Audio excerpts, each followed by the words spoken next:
Good morning, अस्सलाम वालेकुम students. आज आप पढ़ेंगे control centre of the cell के बारे में। क्या आप जानते हैं कि आपकी बॉडी के हर सेल को कौन कंट्रोल कर रहा है? Yes, it's nucleus. न्यूक्लियस हमारी बॉडी की सारी एक्टिविटीज को कंट्रोल करता है। हर सेल की एक्टिविटी को उसका न्यूक्लियस कंट्रोल कर रहा होता है, जैसे कि हमारा ब्रेन हमारी ओवरऑल बॉडी को कंट्रोल करता है। अब बाय डेफिनेशन हम देखेंगे कि न्यूक्लियस क्या चीज होती है।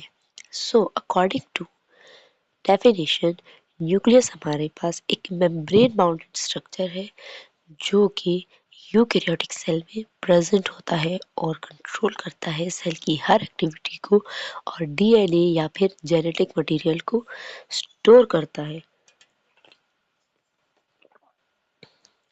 अब यहाँ पर एक चीज मैं क्लियर करती जाऊँ, यूकैरियोटिक और प्रोकैरियोटिक सेल में मेजर डिफरेंस होता है।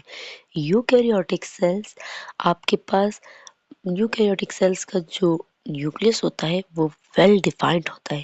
उसके गिर्द एक मेम्ब्रेन होती है और वो साइटोप्लाज्म में मिक्स नहीं होता। जबकि हम प्रोकैरियोट्स को देखते हैं, उनका न्यूक्लियर मटेरियल प्रेजेंट होता है, डिफाइंड न्यूक्लियस नहीं होता। उनके गिर्द कोई मेम्ब्रेन नहीं होती और वो जेली लाइक मटेरियल की तरह साइटोप्लाज्म में यहाँ से वहाँ फ्लोट कर रहे होते हैं। अब नेक्स्ट चीज हम देखेंगे functions of the nucleus. Nucleus हमारे पास सेल की हर एक एक्टिविटी को कंट्रोल करता है ताकि हमारे पास रिप्रोडक्शन हो सके, ग्रोथ हो सके, सेल का मेटाबॉलिज्म फास्ट हो सके। हमारे पास ये माइटोसिस और मियोसिस में भी मेजर पार्ट लेता है ताकि हमारे पास ये फर्दर रिप्रोडक्टिव प्रोसेस है, माइटोसिस एंड मियोसिस, जो कि आप हायर क्लासेस में पढ़ेंगे। इसके अलावा ये हमारे पास प्रोटीन बनाने के काम आता है। हमारे पास सारे सेल की लाइफ को मेंटेन करता है कि कब सेल जो है तो ग्रो करेगा, कब वो रेप्लिकेट करेगा, अपने जैसे एक और सेल बनाएगा, और कब जो है according to natural cell death कब इस सेल की डेथ हो जाएगी। और इसमें हमारे पास बहुत सारे जो सेल्स हैं वो न्यूक्लियस के बगैर जिंदा नहीं रह सकते। न्यूक्लियस बहुत इंपॉर्टेंट होता है सेल की लाइफ के लिए। अब नेक्स्ट हम देखेंगे स्ट्रक्चर ऑफ न्यूक्लियस। अब न्यूक्लियस के स्ट्रक्चर को देखा जाए तो इसमें 4 इंपॉर्टेंट थिंग्स होती है। सबसे पहले तो आ जाती है न्यूक्लियस की मेम्ब्रेन।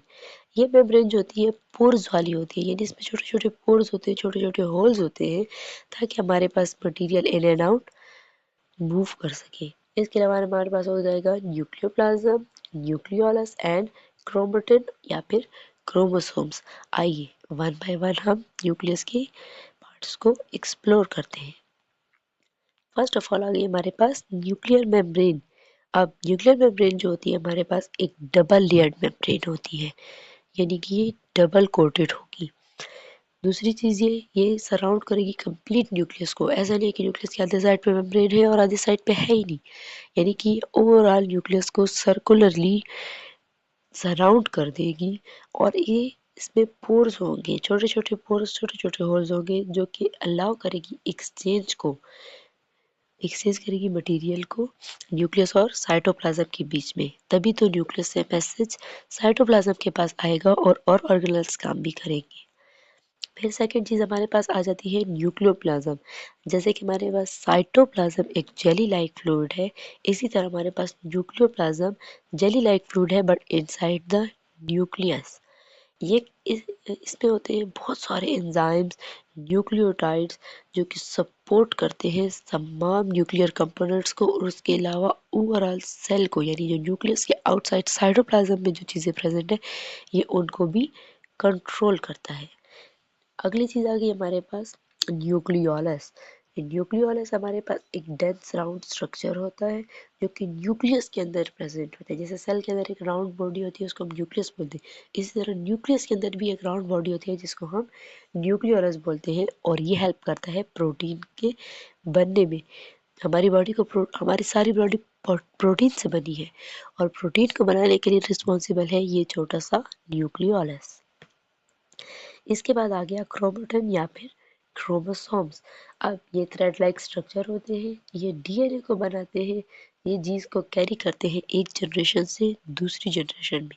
यानी जब रिप्रोडक्शन होती है तो पेरेंट्स सेल से जो डॉटर सेल्स में या जो बेबी सेल्स में जो कैरेक्टर्स जाते हैं और वो पेरेंट्स से रिजेंबल करता है, उन सब के पीछे रीज़न होती है डीएनए या फिर ये जीन्स।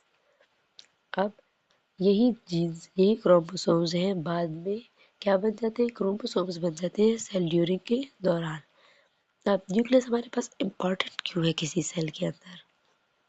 तो न्यूक्लियस हमारे पास कंट्रोल सेल होता है, ये बहुत ज़रूरी होता है हमारे पास ग्रोथ के लिए।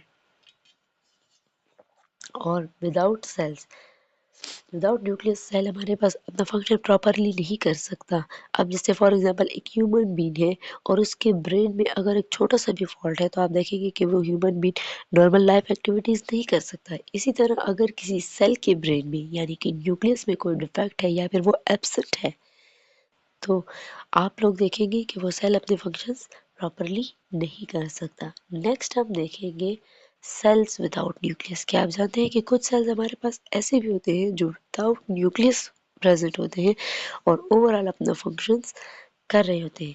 तो सबसे पहले आ जाएगा इसमें red blood cells. Only red blood cell ऐसा सेल है जिसके अंदर कोई न्यूक्लियस मौजूद नहीं होता और इसका रीज़न क्या है? ताकि हमारे पास ऑक्सीजन ज़्यादा से ज़्यादा कैरी किया जा सके। अगर न्यूक्लियस होगा तो सेल के अंदर ऑक्सीजन की जगह कम होगी और हमारी बॉडी को ऑक्सीजन की बहुत ज़रूरत है। हर सेल को ज़िंदा रहने के लिए ऑक्सीजन की ज़रूरत है। इसी वजह से इसके अंदर न्यूक्लियस नहीं होता और ज़्यादातर इसकी एफिशिएंसी ज़्यादा हो जाती है। अब आपके पास एग्ज़ाम में ये कैसे आता है? एग्ज़ाम में आप न्यूक्लियस में किस तरह क्वेश्चन आ सकते हैं? Define nucleus, name parts of nucleus, write two functions of nucleus और राइट एनी थ्री फंक्शंस। किसी तरह भी ये क्वेश्चन आपके पास आ सकता है। Why is nucleus called control centre? Nucleus को कंट्रोल सेंटर ही क्यों कहा जा सकता है? इसके अलावा कोई और कंट्रोल सेंटर क्यों नहीं है?